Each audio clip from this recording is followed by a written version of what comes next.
మీరు ప్రపంచాన్ని ఎలా చూస్తే ప్రపంచం మీకు అలాగే కనిపిస్తుంది. ఈ చిన్న కుక్కపిల్ల కథ వింటే మీ కోపం మరియు సంతోషం మీ జీవితాన్ని ఎలా మారుస్తాయో మీకు అర్థమవుతుంది. నమస్కారం.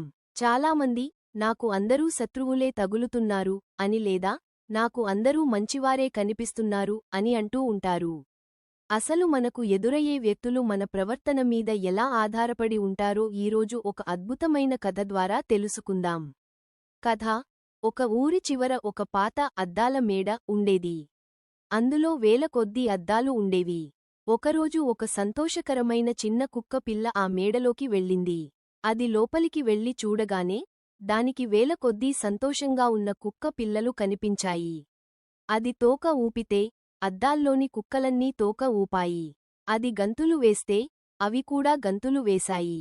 ఆ కుక్కపిల్ల చాలా సంతోషంగా బయటకు వచ్చి ఈ ప్రపంచం ఎంత బాగుందో అనుకుంది. మలుపు: కొన్ని రోజుల తర్వాత ఒక కోపిష్టి కుక్క ఆ మేడలోకి వెళ్ళింది. అది లోపలికి వెళ్లగానే దానికి వేల కొద్దీ కోపంగా ఉన్న కుక్కలు కనిపించాయి. అది చూసి భయపడి గట్టిగా మొరిగింది.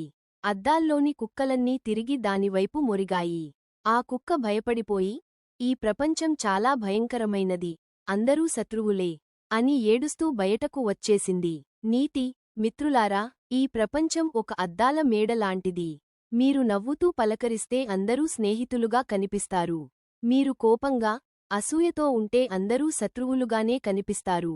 మీ జీవితం బాగుండాలంటే ముందు మీ ఆలోచనలను మార్చుకోండి.